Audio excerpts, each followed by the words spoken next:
Halo, kumaha damang, saatnya Anda menyimak berita Bandung bersama saya Ilham Ardiansyah.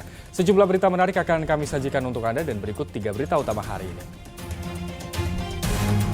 Kosongnya persediaan BBM subsidi di SPBU terjadi di sejumlah daerah di Jawa Barat. Berkunjung ke Pasar Cicahem, Kota Bandung, Presiden Jokowi janjikan harga telur ayam segera turun. Uang tunjangan profesi pendidik tak kunjung dibayarkan, ratusan guru unjuk rasa di depan kantor Wali Kota Banjar.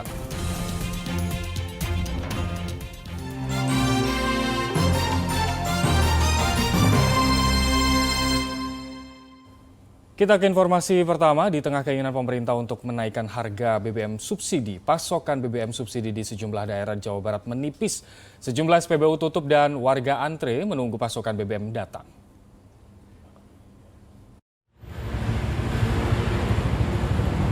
Sinyal pemerintah akan segera menaikkan harga BBM subsidi belakangan semakin kuat. Meski harga BBM subsidi belum naik, pasokannya belakangan mulai tersendat, seperti SPBU Pertamina di Singaparna, Tasikmalaya. Pasokan BBM subsidi kosong sejak sehari sebelumnya. Karyawan SPBU pun hanya duduk-duduk menunggu pasokan dari depo Pertamina. Bensin nggak ada, Pak. Kosong. Yang kosong apa aja? Tamak, Petali, Solar, Solar. Yang ada apa? Pertamina Dek, masih nunggu. Oke. Ada kiriman katanya. Tapi belum tahu jamnya. Ya jamnya belum tahu. Di SPBU lainnya di Garut Kota, warga antre menunggu mobil tangki BBM membongkar muatan BBM subsidi. Selama 1 jam mereka menunggu di luar pintu SPBU dan enggan beranjak ke SPBU lainnya karena tidak ada kepastian akan adanya BBM subsidi. Ya, buat besok. Kenapa nggak nyoba nyari di depan sana pemain? Kata nggak ada. Takut nggak ada. Emang stoknya udah menipis. Khawatir tidak lagi dapat membeli BBM subsidi Pertalite, sejumlah sopir angkot di Subang mendaftarkan datanya untuk bisa menggunakan aplikasi My Pertamina ke sejumlah SPBU. Namun mereka menyatakan keberatan bila pemerintah jadi menaikkan harga BBM subsidi Pertalite maupun solar. Agak tidak setuju. Nah, karena harga BBM naik itu kita bisa mengeluh lah, sedangkan harga sekian aja saya itu sudah mengeluh penghasilannya. Kurang setuju sekali. Alasannya apa, Bang? Alasannya muatan lebih sepi, lagi susah, cari waktunya sekali. Tanggapan serupa juga dilontarkan pengemudi angkutan umum Kota Bandung di Terminal Cicahem. Mereka minta pemerintah tidak menaikkan harga BBM subsidi, sebab saat ini saja mereka sudah sulit untuk mendapatkan penghasilan. Pasti bakal demo semua angkot kalau ditaikin lagi. Muatannya kan jarang sekarang. Muatan jarang. Ya banyak Grab, diantar Grab mobil, Grab motor sekarang. Di penumpang sepi. Iya. Tidak setuju. Alasannya kenapa, Pak? Ya alasannya karena gini, dampaknya daripada ekonomi kan masyarakat susah nyari buat setoran, buat bensin juga. Lah, sebagai pemerintah kebijakan yang mendasar biar masyarakat bisa nyaman, bisa makan enak.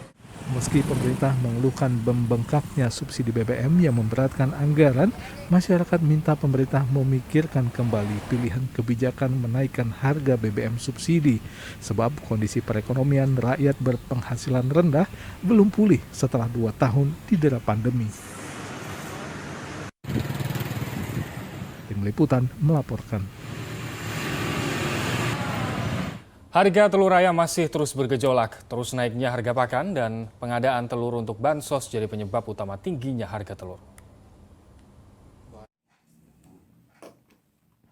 Mahalnya harga telur ayam memukul usaha pembuatan roti abon gulung di Purwakarta.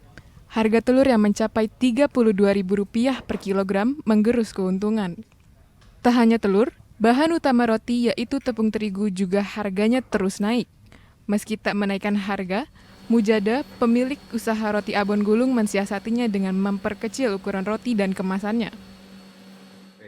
Karena saat ini kita belum menaikin harga jual, maka keuntungan kita akan semakin tipis. Ya, untuk yang masih terus merangkak naik itu terigu, Pak. Dari kisaran harga 170-an sampai 250.000 per karung. Tingginya harga telur ayam juga dikeluhkan pedagang pasar Tagok Padalarang Bandung Barat. Omset penjualan telur anjlok hingga setengahnya. Untuk pembeli sendiri menurun? Menurun drastis 50% menurun. Tak hanya pedagang telur yang lesu, pedagang nasi goreng pun terimbas. Agar tak merugi, harga nasi goreng pun terpaksa naik. Kami menaikkan harga. Naik harganya berapa, Mas? Kami menaikkan harga 1.000 aja. Naik 1.000. Sejak kapan nih? Tadinya 14, sekarang 15. Meski sebelumnya Menteri Sosial membantah bansos sebagai penyebab melonjaknya harga telur ayam, para pedagang pasar Kadipaten Majalengka tetap menuding bansos sebagai pemicu kenaikan harga. Mahal. Ya. Itu mahalnya berapa, Bu, per kilonya? Masih 32. 32. Kemarin sempat ada penurunan, tapi cuma sehari. Sekarang naik lagi. Itu kenaikan itu karena apa, Bu? Karena ada bansos. Bansos. Iya. Artinya setiap ada bansos itu mengalami kenaikan harga telur? Iya, karena barang udah di drop. Oh, di drop. Ya. Jadi buat di pasar sedikit barangnya. Di sisi lain, peternak ayam petelur di Kota Cimahi menyatakan kisruh tingginya harga telur dimulai dari terus naiknya harga pakan ayam. Dengan harga pakan ayam yang saat ini mencapai Rp390.000 per karung, para peternak menjual telur ke pedagang dengan harga Rp29.000 per kilogram. Karena ya menyesuaikan dengan harga pakan, karena harga pakan ya naik terus. Sekarang berapa Pak di sini per kilonya? Untuk warungan 29. Kalau untuk harga pakannya sendiri Pak, sekarang berapa? Pakan sekarang 390 per karung. Awalnya? Awalnya itu dari 315 ya. Itu pun peternak kerap merugi. Untuk menutupi biaya operasional sejak Mei lalu, sebagian peternak bahkan sudah menjual ratusan ekor ayam. Tim Liputan melaporkan. Presiden Joko Widodo Minggu pagi menyambangi Pasar Cicahem, Kota Bandung. Dalam kunjungannya, Presiden menjanjikan harga telur ayam akan segera turun. Pernyataan tersebut dilontarkan Presiden setelah menyambangi pasar tradisional Cicahem, Kota Bandung dan memberikan bansos program Keluarga Harapan (PKH) serta bantuan modal usaha kepada sejumlah pedagang. Presiden menjanjikan harga telur ayam segera turun dalam waktu 1 hingga 2 pekan mendatang.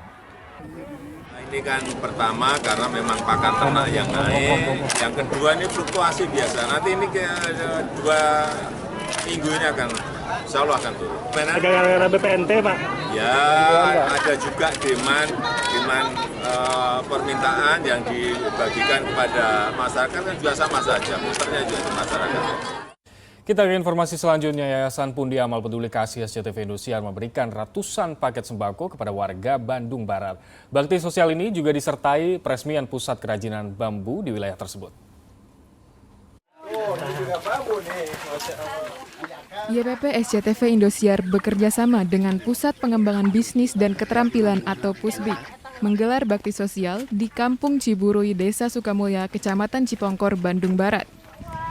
Untuk bisa mencapai rumah warga penerima bantuan yang berada di daerah terisolir, tim YPP SCTV Indosiar harus berjalan kaki melewati sawah dan jalan terjal.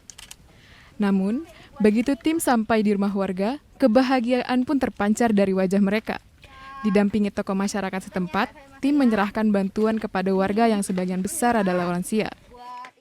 Saya dari mewakili masyarakat yang menerima bantuan dari Yayasan Pundi Amal Peduli Kasih. Saya ucapkan terima kasih. Bantuan paket sembako ini dinilai sangat bermanfaat di tengah kesulitan ekonomi warga pasca COVID-19.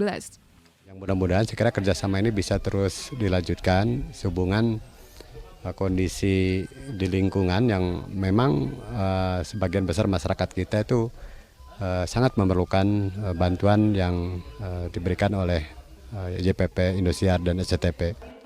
Selain memberikan bantuan sembako, YPP SCTV Indosiar juga menyalurkan donasi pemirsa untuk mendukung pendirian bengkel kerja kerajinan bambu yang dapat meningkatkan perekonomian warga desa. Muhammad Abbas melaporkan dari Bandung Barat.